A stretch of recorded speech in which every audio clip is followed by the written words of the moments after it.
Midsommar is directed by Ari Aster, who was the director of Hereditary, and it's about a woman played by Florence Pugh who has just suffered a horrible loss and her boyfriend, and they're invited to a remote area in Sweden along with some friends to experience a traditional celebration that only takes place every 90 years. And it's a horror movie. What do you think is going to happen? I liked Hereditary. It was creepy and it was scary and it had great performances in it and some horrible and shocking things happened, so I was expecting something similar here, and in a way I did get that, but it wasn't nearly as satisfying as Hereditary was. I found it hard to think about what I'd talk about in this review, because with films like this, there are often two ways you can look at it: as a movie that's telling a story, or as an experience, like the drug trip that the characters are often on, that focuses more on the visuals and the filmmaking in general to evoke certain emotions in the audience. And the best way I could think to piece it together was that this film doesn't work for me because it seems to be trying to do both, and it just doesn't pull it off. It all starts off great. It felt like the perfect horror movie setup, with our main character experiencing horrific family tragedy. The establishment of the dynamic between the couple is great because it's strained before the tragedy, so how they feel about each other afterwards would be felt just by the nature of the situation alone. The film takes its time at the beginning. It's a very slow burn film the whole way through, but everything that happens before sort of the first big horrific event in the film's main location works, because I was vaguely aware of the sort of thing I was about to see, which was these people, specifically Pugh and her boyfriend, being trapped in this place with their lives in danger, all the while being haunted by their grief, loss, estrangement, and the feeling of being trapped in this relationship. And that is sort of what we get, but it switches from plot driven to being an experience in a way that is incredibly unsatisfying. The beginning is all plot and story, and I'll keep saying this, whenever the first big horrific thing happens, that just stops. And not only does it stop, its events are practically never mentioned again or even referred to. To put it another way, the audience is primed for about an hour to expect an easy to understand plot with themes, only to be given what seems to be an experimental interpretation based remaining hour and 20 minutes.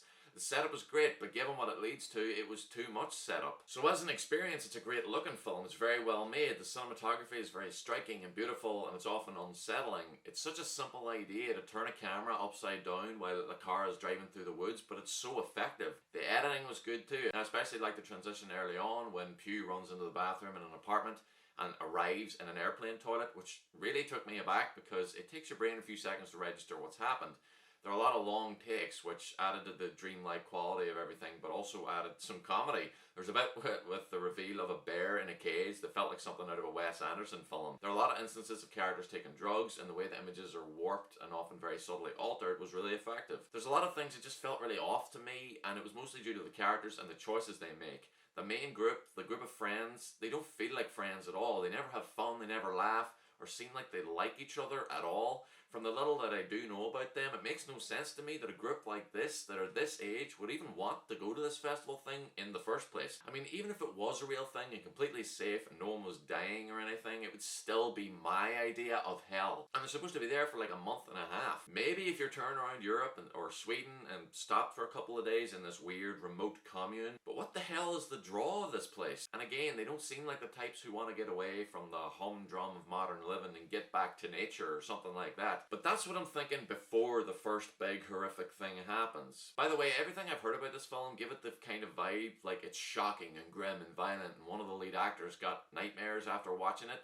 Seriously, not enough actually happens, or is even implied to have happened, that make it any harder to watch than fucking Brightburn. Just because something violent happens without any music playing doesn't make it much more standout grim. So once the first big horrific thing happens and our characters see what they've gotten themselves into, what do? They talk about how Pugh's boyfriend wants to do his college thesis on the place, but his friend is already doing his thesis on it, and he can't do that because it's copying, and that's not fair! When the thing happens, I said to myself, right, okay, it's time to leave. Time to pack your shit and leave.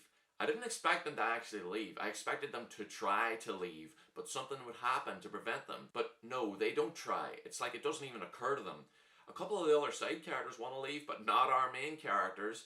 So once that happened, I just stopped caring. I felt, if any of them die, they deserve it. They deserve it, because they're too stupid. That plus the fact that they're never scared, ever. There's never a moment where they feel like they're in danger, so I really don't care. One of the best scenes is when one of the two people who actually do want to leave is told that her fiancé left without her, and he's going to meet her at the train station, and she's like, what the fuck are you talking about? There is no way that he did that. It's obvious at this point to the audience what's happening, what's going on, but the characters are just like, oh, that's weird. And then the girl disappears too, and they're like, oh, that's weird. Seriously, fuck these people. I just don't understand these people. I don't relate to them. Like when some person who barely speaks English comes up to you with a big, stupid fucking smile on their face and offers you some mysterious food or drink, and when you ask what it is, they just laugh and say something like, just try it. You must. I wouldn't drink it. I'd say, no, seriously, what the fuck is in this? And then if no answers be forthcoming, I pour it on the fucking ground. I sort of sympathise with the boyfriend character at the start of the film because he's just in a relationship he doesn't want to be in anymore, and then she suffers this tragedy and now he's stuck because he can't break up with her now. But he quickly becomes this awful, annoying person who doesn't really have much personality. He's a very weird character. He makes these really, like, horrible decisions and does these really, just weird, bad things. Florence Pugh is good in the part, but I started to suspect the family tragedy grief thing was put there so weird decisions or actions that she took could just be explained away with, she's in grief. People who are grieving do strange things. I felt that sort of cynicism with a lot of things in this film, like the weird stuff that people do at the festival. It's like the director just thought, what's something weird that we could be doing right now? Hey, you, do a funny dance. Yeah, okay. Now, you stand and stare into the middle distance with a big smile and yes, that's perfect. Doesn't matter what we do, it's the religion, so it makes sense. It's their tradition. It doesn't matter why they're doing it, it's tradition. That's all we need to say. And the whole place is covered in this crude artwork that just shows things that happen in the film, and it feels like they're supposed to be like trying to be clever with foreshadowing or something like, oh, it was shown in the picture near the start of the film and now it's happening to one of the characters. Like it's supposed to be analysed, even though it's a really cheap way to make your film have substance.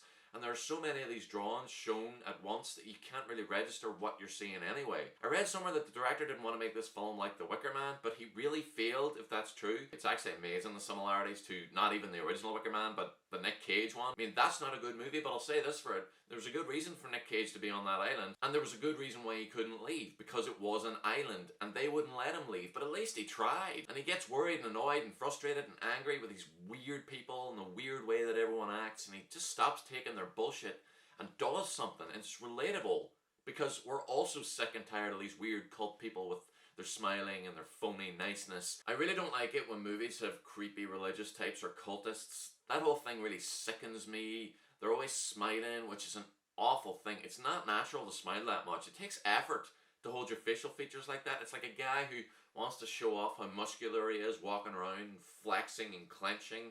It's just really obvious and off-putting, and they're trying to convince you of something. The other thing is that creepy cultists always seem to win in the end. What's that about? I can picture someone reading the script for this and thinking that it is complete dog shit, but it's one of those movies where it's all about the execution, and the execution is good, but not if what you're making is a horror movie. I think if I didn't know that this was supposed to be a horror film, and I'd never seen a film with a plot like this before, I would have walked out thinking, I just watched a weird, not very interesting drama/thriller without many thrills or really much drama that had a couple of really violent moments in it. I'm gonna give Midsommar a C+.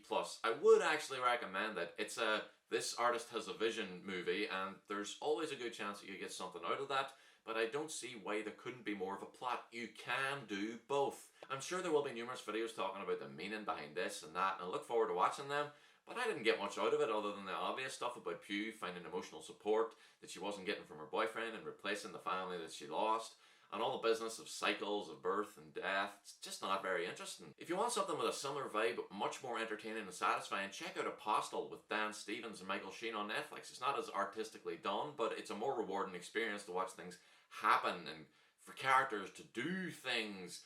I know, it's crazy, right? I'll say again, making a movie that's an experience and an artist's vision is great, but don't give me that after an hour of being told that that's not the type of movie that this is. Thanks very much for watching my review. Please like, subscribe, follow me on Twitter at Look to the Movies, and I'll be back soon with more reviews, and I'll see you then.